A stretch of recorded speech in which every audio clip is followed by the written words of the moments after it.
Welcome to the WorkJoy Jam podcast. I'm your host, Beth Stallwood, founder of Create WorkJoy. I'm so excited today to introduce you to my conversation with Alison Jones. I was lucky enough to be introduced to Alison probably about 18 months ago now via one of my amazing squad who said, you need to talk to Alison, and I totally did. And Alison was actually one of the people who helped get WorkJoy and Create WorkJoy, as you know it, including this podcast, out of my head and into something that could actually be something real, something that has a purpose, something that is able to be out there with everyone. So the podcast, the coaching program, the club is all partly due to Alison's wonderful support, coaching and engagement with me. So I really love our conversation. We're going to talk loads about writing and how writing can be an amazing tool for thinking and for your business and for yourself, one that can give you immense amounts of work joy. I had a great time having this conversation and I hope you do too. Enjoy. Welcome to the WorkJoy Jam. I am very excited to be joined by the fantastic Alison Jones, who has taught me so much in the last couple of years. And I'm so pleased that she's agreed to come on the WorkJoy Jam. So Alison, for people who don't know you, why don't you introduce yourself and tell people a little bit about how you got to where you are today? Okay, well, it's very lovely to be here. So thank you for inviting me, Beth.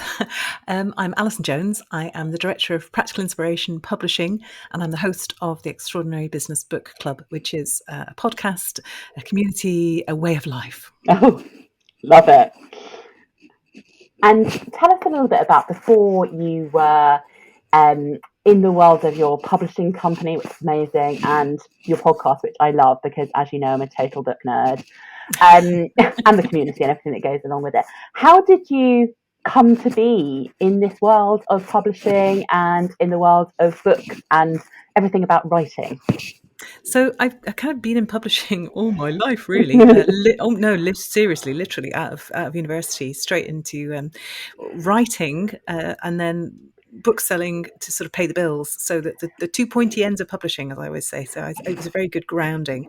And then I started as an assistant editor at Chambers in Edinburgh, and I've just sort of with Oxford University Press, working on the Oxford Companions, and then I had a brief stint at Reader's Digest, which was quite surreal, and then I was working with Macmillan, Palgrave Macmillan in Basingstoke for 14 years. And then in 2012, I was a director there. I was director of innovation strategy. Because I specialised as I was an editor, and then I kind of moved into I was working on big reference books. And of course, when digital publishing happened, it was all about bringing those online. So that was really my focus. And I took a diploma in computing and so on. And I was, a pioneer of kind of our ebook platform and so on. So that led naturally into innovation strategy and just being in the space of trying to negotiate publishing and navigate through the disruption of the sort of 2000s. It was fascinating. Right, yeah.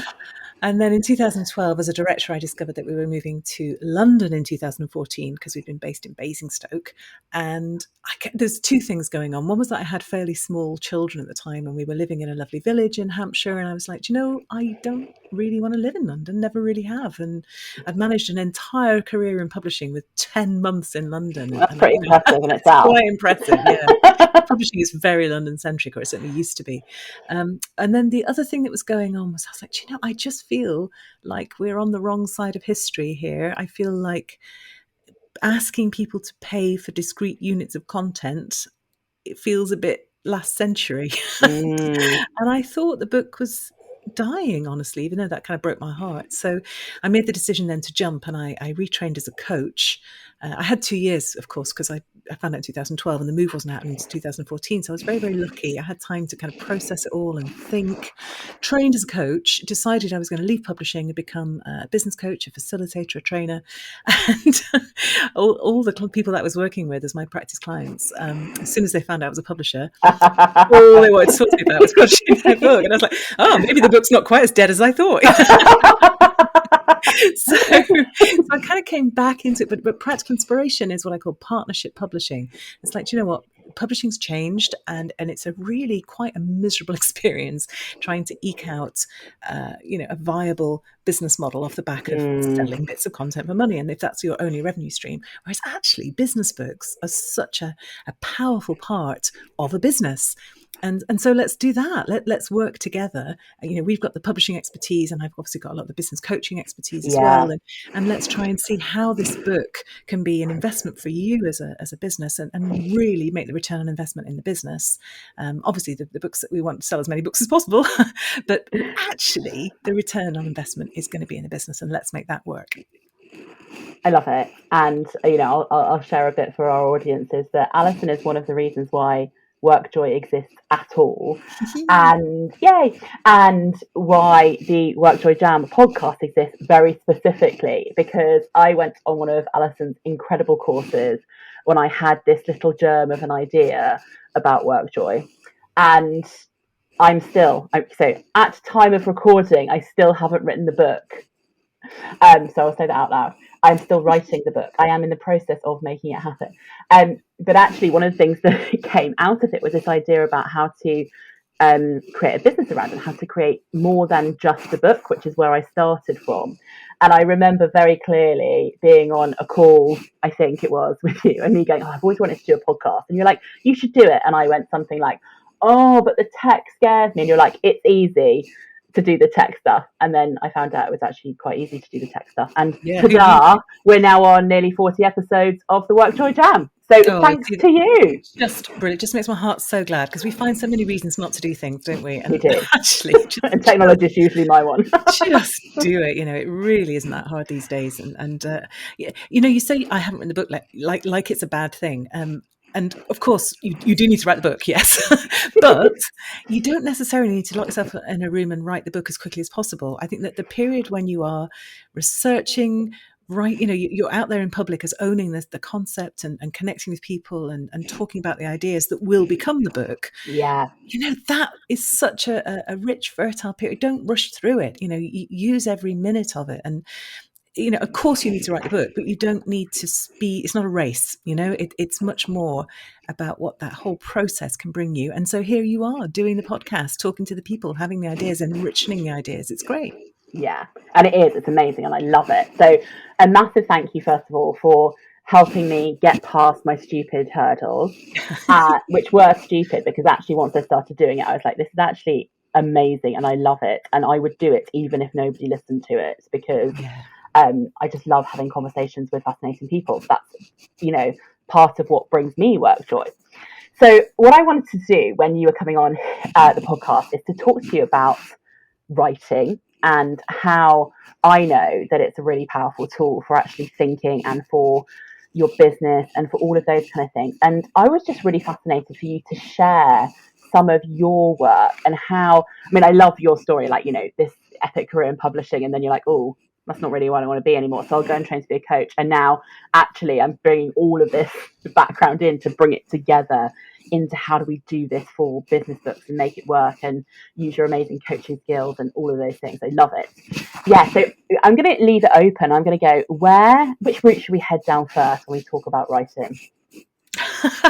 Should we talk about just how ace writing is, even if you're not writing a book? Should we talk about that? Yeah, let's talk about that, because actually you don't have to write a book, do you, to be a writer? Nope, you do not have to write a book to be a writer. That's one thing I keep telling myself as well. You can be a writer without writing a book.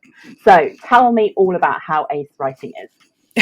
Okay, writing is ace, Beth, because this is one of my most passionately held beliefs that I will, you're going to have to stop me at some point because I could bang on about it forever.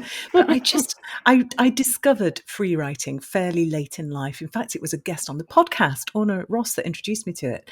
And it was absolutely revelatory, because particularly with business writing. So I'm not a creative writer particularly, although I do the odd poem, which I could share if you like. No, I won't.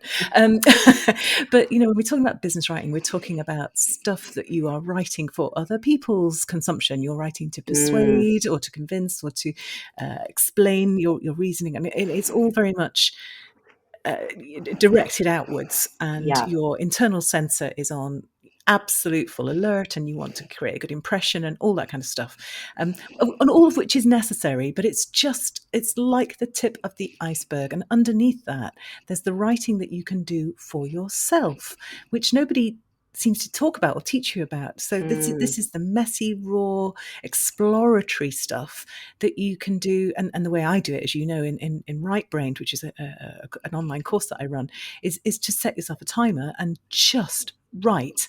And for the first couple of minutes, you're writing absolute garbage. But then suddenly you can find a connection or a hook or an insight or a thought that you had kind of been bumbling around the back of your head, but you hadn't articulated yet. And the process of writing allows you to draw that out, to capture it on the page. And then, so what you can do afterwards is basically bin this scrawling mess of repetition and poor spelling and, grammar free kind of, whatever it is. But the point is you have got the bit of gold, and then you can action it. You can take it on and do something with it. And I don't know any other process that allows you to completely remove the internal censor, because it's not even like you're talking to someone else where you've got a little bit of censor going on, because what will they think? But it's just the page and you, and it's kind of like, I was talking about somebody this earlier, it's like a workshop for the mind. It's like a solo workshop, and it just allows you to do that work and think out loud in a way that you can actually use. Rather, when you're thinking, you tend to go around in circles, and you can only have one conscious thought in your mind at one time. But writing just allows you to unspool that and capture it down. And I think it is absolute. I'm not going to beat about the bush. I think it's revelatory. I think it's transformational. Everybody I've taught it to has gone, why don't they teach you this at school? So I think if you take one thing away from this podcast, just that, set yourself a little prompt, I'm really worried about this, and I think it's because, set a time for 6 minutes and just keep writing and see what comes out. It's such a lightweight, powerful tool, and it's so little used. I love it. And as you know, I really love the process of like the 6 minutes, like the short, sharp, actually what can you get to? And I went through the Right Brain course, so I can talk from experience here, is what often happened with my head is it started a little bit structured, because my brain is always like, how do I structure writing? So I reckon about 40% of my work is writing for other people, right? That's part of what I do. It's part of the process. And it starts with that very kind of structured thinking. And then when you let yourself go a little bit and you allow your brain to it's almost like you take out all the consciousness and something happens between your brain and your hand. Yes. And you suddenly realize what's going on, and you suddenly have connections. And I will tell you, from the Right Brain course, there are some Venn diagrams, there's a whole structure, there's words and sentences and amazing bits of content that I had never known were in my brain before. And that's one of the things that I really love about it. And I have to say, I am a person who, if I'm going to write something, I tend to use a pen and paper and not type it, because something different happens in my brain when I write with a pen than it happens when I'm trying to type something out. Yes. And I don't know if other people experience that as well. Well, I can tell you that they do, not because I've asked everybody, but because there's research on it. It is a different process. And also there's something as well about the provisional nature of writing it down that feels more freeing. It's more provisional. It's more unfinished. And that is quite... I remember Barack Obama saying this. So we're in very good company. He says he always uses a pen. That's a Barack. I know, right? So us and Barack, we believe that he says if he's typing something, the words on the screen, the correcting thing that it does, and the fact that it looks like any other document you might read, gives it an air of completeness, of finality, of being done, which he doesn't want yet. Yeah. Because he's still at the and so it's a way of keeping yourself at that free flowing early stage thinking, and it's incredibly powerful. So one of the things you said and mentioned there was around, set yourself a prompt, set yourself a question or something. Yeah. What are some of the things that you could set yourself? Just think about, if it's the first time you've ever done it, what are some of the things you could do to help you get into that zone where you can really allow brain and pen to connect? Yeah, absolutely. So, in a sense, you don't need a prompt. And if anybody's familiar with morning pages, that's a really Julia Cameron's The Artist's Way. Morning pages is one of her practices, and there's no prompt there. You get up, you sort of grope your way out of bed in the morning, and you sit down and just cough up your subconscious onto the page for 3 pages, and there's no prompt. You're just talking onto paper, and that's really powerful. But the way I do it, you don't have to do it first thing in the morning. You do it any damn time you like, and I think 6 minutes is a great period of time. It used to be 5, but I talked to Ginny Bolton, who wrote Reflective Practice, and she said she uses 6 minutes because it takes a couple of minutes to get anything useful, and so by adding 1 minute on the end, which it's only 1 minute, anybody can do that. You actually almost kind of double your productive time, which is really smart. So 6 minutes. Love that. I forgot where I was going with this now. Sorry. Prompts. Yes, prompt. So in a sense, a prompt can be anything, and you have to hold it quite lightly. But sitting in front of a blank page is a bit of a killer, isn't it? Yeah. So if you know what you want to write about, in a sense, you probably don't need a prompt. Just start.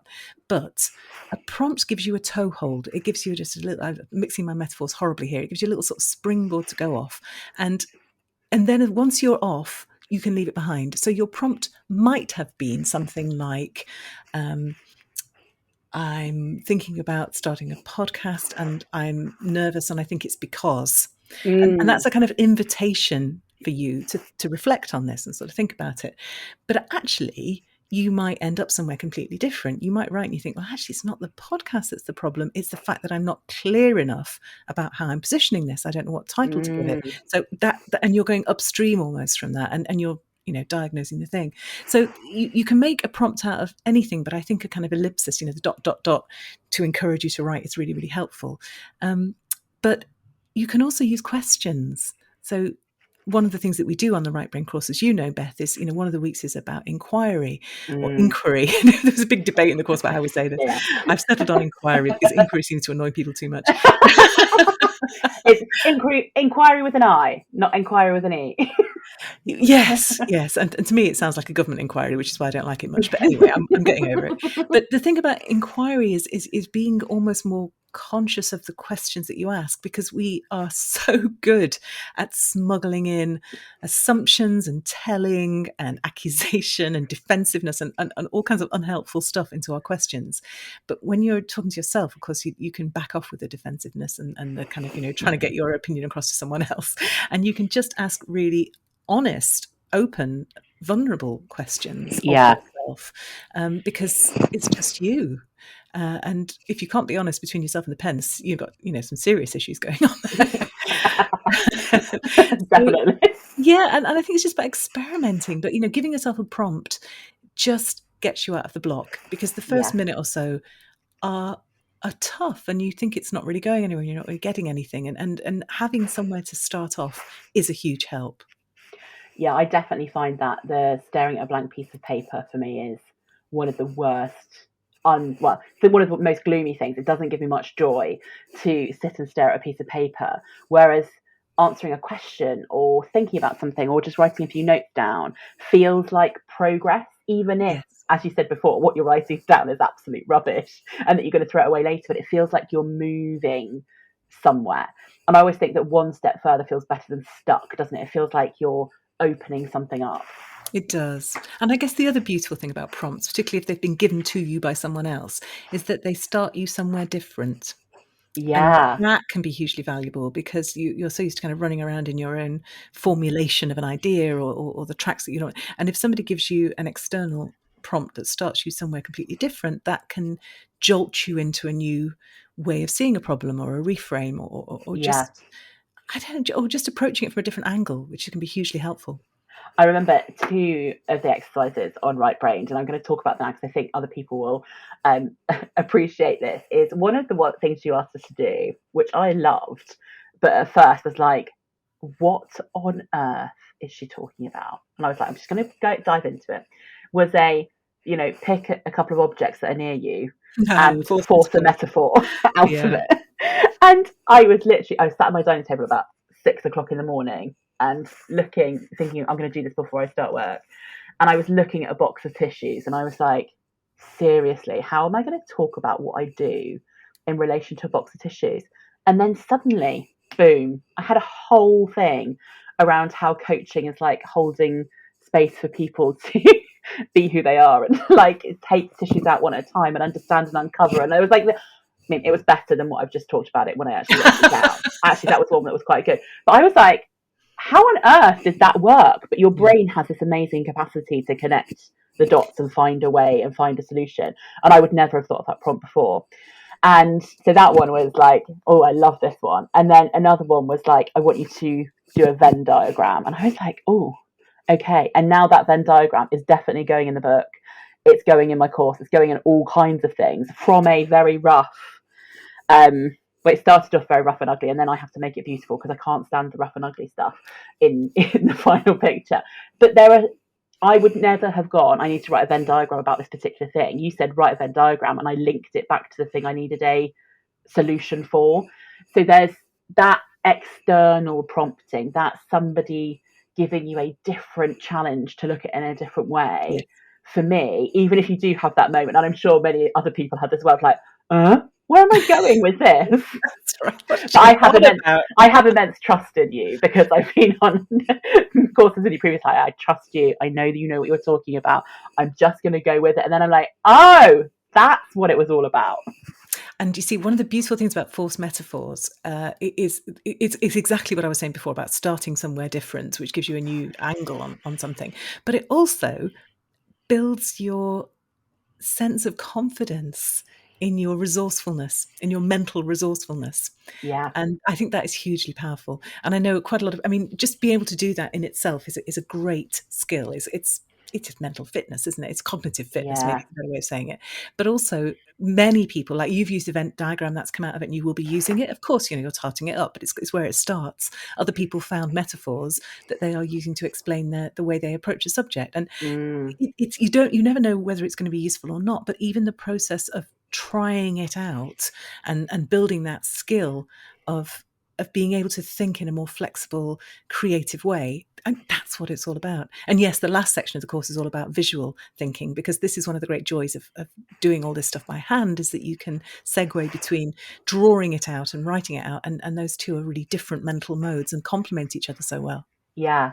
And I love that. And I have to say, for me, that was an unexpected moment in time. It's like, oh, I get to get my Post-it notes and pens out now.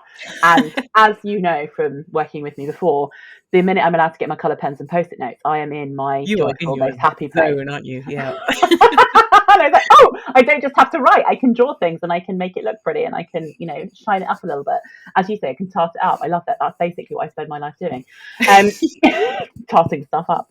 So yeah, I totally love it. And the different angles and things. And what I'm thinking about here as well is how much relevance all of these things and prompts and style have, not just on yourself for writing, but also on conversations and thinking.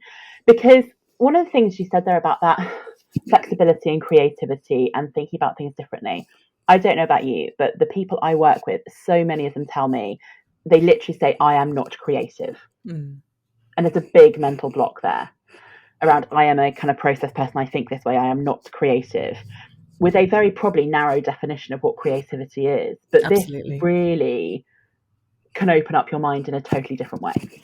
Yeah, absolutely. And I think, people think being creative is drawing an oil painting.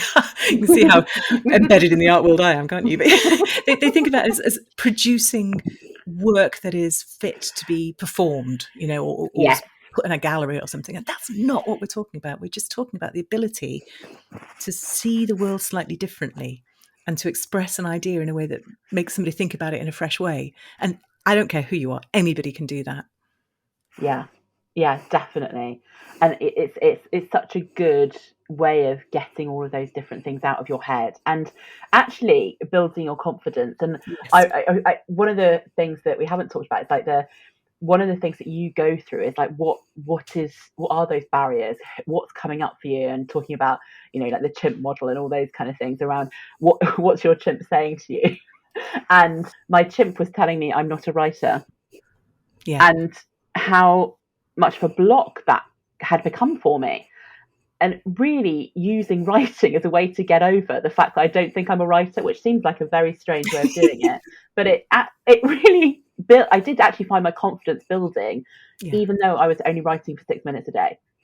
Yes, because you're doing it and you're building your craft, and as I say, you're building that sense of your yourself as a writer, because you're doing it. This is how nouns that come out of verbs work. You're writing, then you're a writer. But it also means that you're building that the resources in your brain. So you're building a way, a vocabulary for talking about your topic. You're building images and pictures that you can use to describe to people, and that's very confidence inspiring. But there is definitely so much about the craft of writing and writing well to communicate that you start off internally. You start off with those metaphors, those word pictures, the imagery that we do in the exploratory phase. You pick and refine, and those feed out, as you've discovered, into the expressive phase or the explanatory phase, which is what you're doing when you're writing a book. And so you're basically gathering your material, and that is a hugely confidence inspiring thing to be able to do. Yeah. And one of the things I really love about when you're writing for yourself, when you're doing all this exploring and doing it, is like, I come from a bit of a musical background. That's what I did in my kind of degree. And I always think of it as like, you would never go and do a concert without doing the practice and the rehearsal beforehand. Yet sometimes when we're writing, we're expecting to be able to write for an audience straight away without necessarily exploring or rehearsing, practicing. Yeah, exactly. It's about building that confidence in yourself, and that, yes, I mean, I keep using the word craft, but I think that when you're writing a business book particularly, the instinct is to just go into full-on lecture mode, instructional manual for whatever it is you're talking about. And of course, it's not the way to engage a reader, and it's not the way to help them see the world differently. You want to be telling stories, using word pictures, and writing in a way that holds attention, which means really thinking about entertaining and moving, giving your reader a way of understanding what you're talking about at a sort of high level before you go down into the detail. And the best way of doing that is locking it into stuff they already know and understand, through metaphor or through word pictures. Yeah, I love that. And, it just also makes me think, when we're talking about writing, is I don't think there are many jobs in the world right now, or many that I know of, because there are so many jobs, we never know all of them, where a little bit of writing isn't part of it. Yeah. I've double negatived myself into that sentence, which is shocking. And I know what you mean, I'm though. so sorry. I don't care what you do. If you can write better, you can do your job better. Yeah. That's what and I'm it's not just thinking. about writing, it's about thinking as well. So, literally no job that's worth doing. It doesn't require that. Yeah, like every job requires thinking. Every job requires some form of writing, even if it's an email or a social media post, or if it's, even just for yourself versus in your job, writing a report, presenting a report that you've had to write before you present it. So you have to do the thinking before you write it, before you present. There's so many stages whereby writing is part of what you do. And so many jobs where that's just an essential skill that I think we underestimate maybe its power and its prevalence in what we do, because we just get on and do it, don't we, without ever really considering it, unless you're like me and you're like, you want to write a book and you have to start thinking about it. But I've never really considered all of the writing that I do in my job. Yeah, no, it's absolutely the way we make the stuff in our head tangible and visible to other people. Yeah, amazing. I love it all. I love it all. And everyone's going to be like, these two are totally nerding out on writing and books. Yes, we are. We're not even sorry. And we are not sorry. And as people know who listen to this, many of you are those types of nerds as well. So we're all in one big, happy, nerdy family who love learning and love to discover new and interesting things. So I'm totally, totally loving it. One of the other things I was going to say, and I'm trying to recall in my brain what it was while I talk, is how much impact a very short commitment can have. Yes. So on the course that you run, Right Brained, and you can tell people where it comes from later on, is the kind of commitment is 6 minutes of writing a day. And I think, I know I do this. I go, "Oh, what difference is 6 minutes a day going to do? We have to flog and work really blooming hard for loads of hours to get anything done." Yet there's real power in short and sharp and regular, isn't there? Yeah, and there's real power in consistency, and this is how you make habits: is you make them really small. Yeah. So yeah, and you know, I run every day as well. That's one of the things that I do. But I run a minimum of 2 kilometers a day because that's kind of just under 15 minutes. I can do that. I don't care how busy I am. I can find 15 minutes for a run, and and that means I do it every day, which is really powerful for me. So finding that the thing that you can do even on your nightmarish days is really good, because if you've got longer, you can take longer. You know, sometimes I go for a longer run, sometimes I write for half an hour. But even on a really crappy day, I've got that habit baked in, and I think that is Yeah. massively powerful. Yeah. And it's fitting in with your life, not becoming an extra massive thing on your to-do list Yes, it's that not then never gets burdensome. done.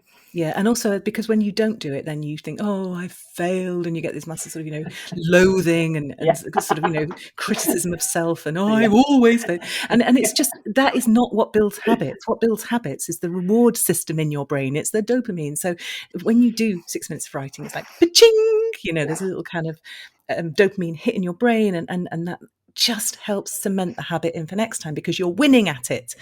So it's tiny habits, isn't it? It's BL Fogg or whatever his name is, that or Atomic Habits. It's just tiny, tiny, tiny, embedding them until they are what you do and who you are, and then you're winning. Yeah. And I think that's a great thing. And when you think about it, I always think that dopamine hit is what gives you what I would describe as the work joy. It's that moment of like, That's it. it's I love amazing, and you this. want Yeah, to do more of it, yeah, versus the the dramatic option of the, I never get anything right and I failed at this again and I can't write a book and I can't do any of these things. It's that actually that was great, and in a few minutes a day I can really really make a difference. And really, whether it's writing or anything else you're doing for your brain or for your body, as you say, like going running, or which, well, running is body and brain together, isn't it?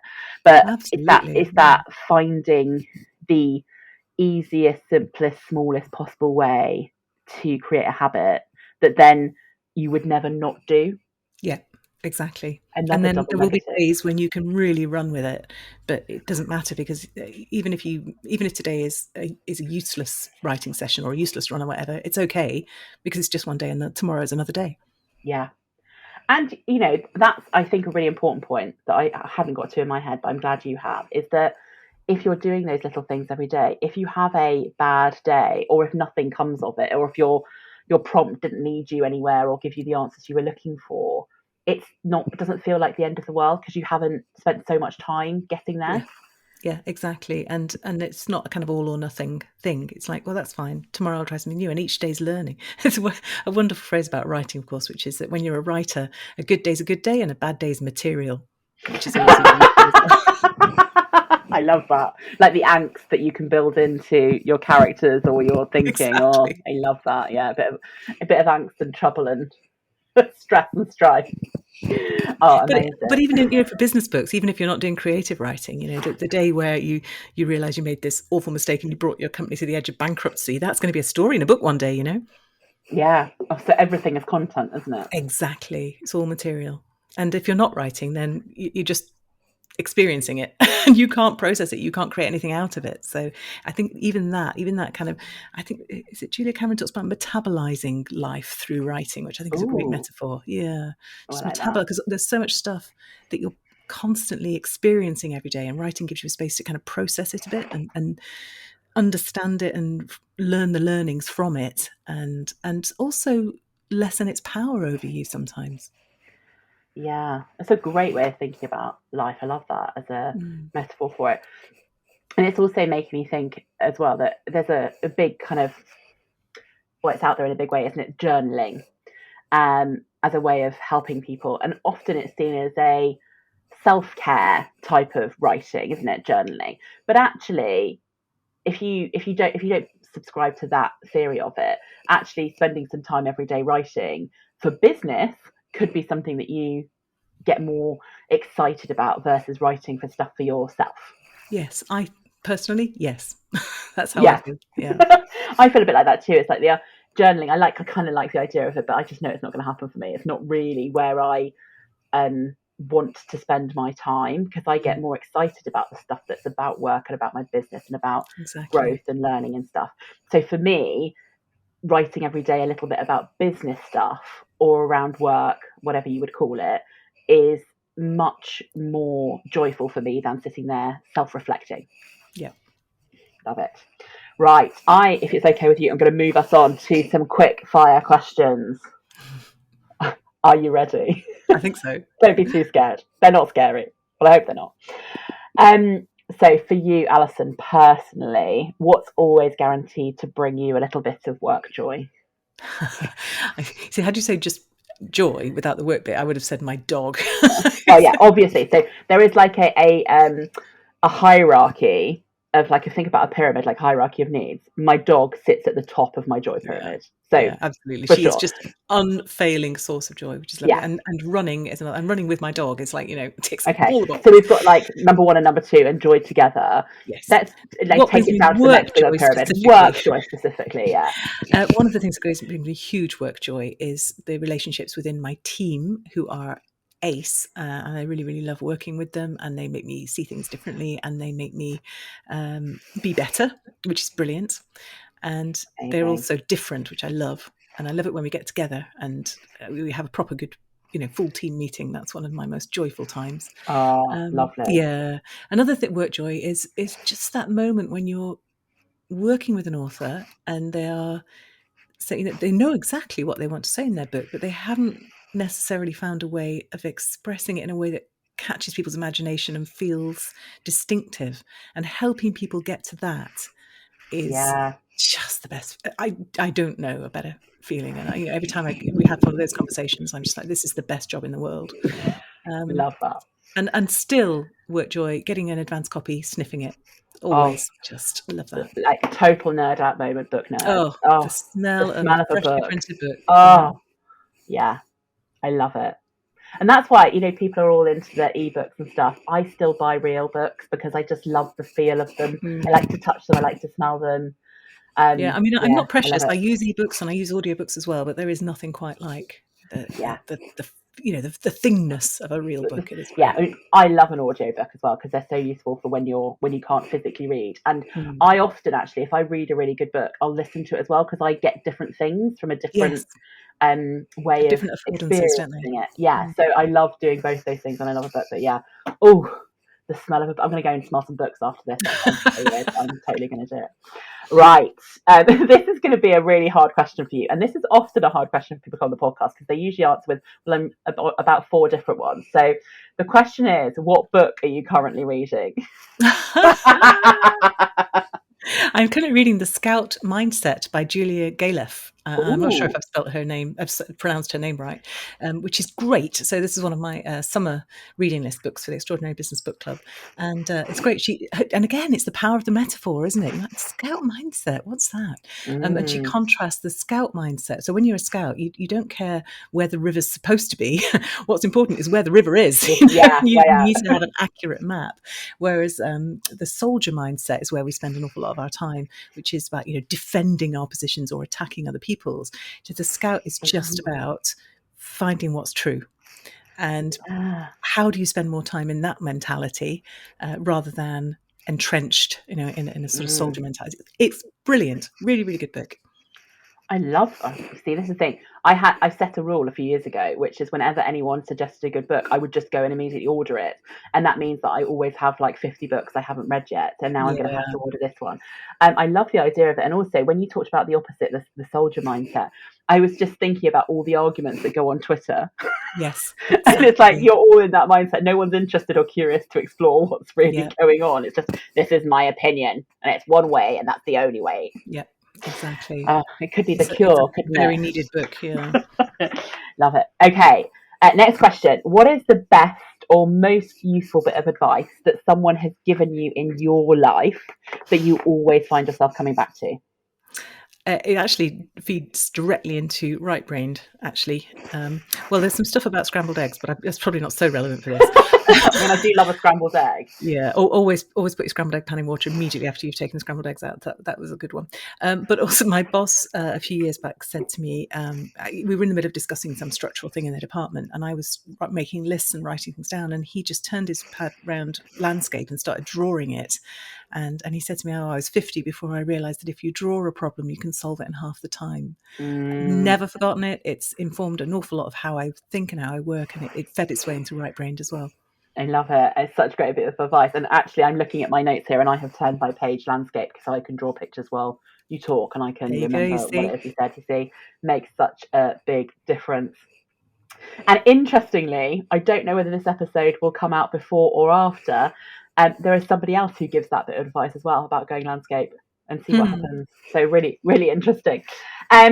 Right. What is one super practical bit of advice to our listeners that's something that they could go and do now, tomorrow, the next day? What would it be, and why would you recommend it?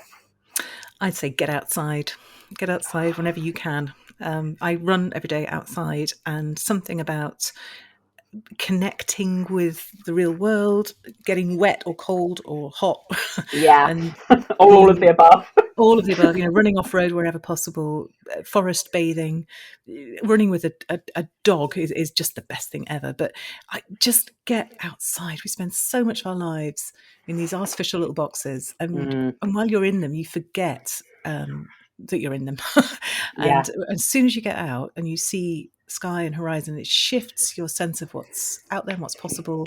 You chat to people, you feel better. I just get outside. It's a great bit of advice, and I totally subscribe to the theory of outside is where all the good stuff happens. I don't know if I've said this on a podcast before or on a live or something, is that there is a bit on my most regular dog walks I take my dog on where like a path joins a field and another path. It's like a crossroads of the countryside, and it is the place where my ideas most often come to me. And it's there, and what I then do is I use my watch and I do a little voice note to myself of the ideas that have come to me when I go there, so I don't forget them, I don't lose them. I literally did exactly that this morning. This specific place where 4 different bits of countryside join together is the place where my brain goes, boom, that's the answer you're looking for. It's your idea spot. I love that. I love it. It's great. And I'm like I'm going to the idea spot when I need it. Although forcing it doesn't always work. But no. I love the idea. And obviously we're both subscribed to the thing that if you take your dog with you, it will be even better. Yeah, absolutely. So, final question from me is, where can people find out more about you and your work? Well, I'm glad you asked. I can tell there's sort of 3 main sites depending on which bit of me you're most interested in. So AlisonJones.com is a good place to start. If you're interested in our books, it's practicalinspiration.com is also a great visit. And if you are interested in the podcast, the Extraordinary Business Book Club, extraordinarybusinessbooks.com is where to go. But if you want to sign up to Right Brained, or you're interested in the 10-day business book proposal challenge, or I think probably AlisonJones.com is really a place to start. Yeah. Brilliant. So if we pop all those things into the show links and into the notes, then people can click on and find out more about you. Alison, it's been an absolute delight talking to you as always. Thank you so much for coming along and for sharing your amazing insight and thinking around how just thinking about writing and thinking about the habit of writing can really help us get some joy into our work.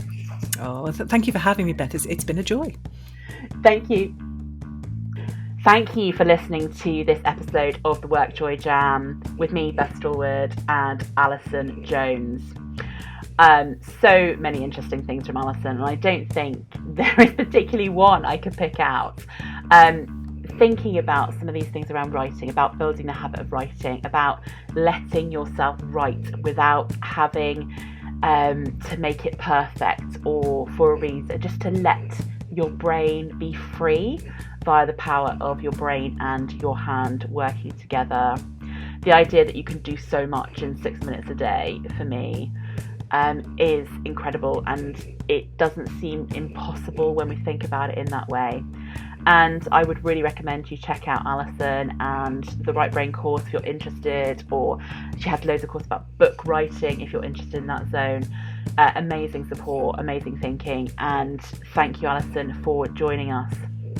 If you're interested in finding out more about Create WorkJoy, do head onto our social channels at Create WorkJoy, or visit our website, www.createworkjoy.com.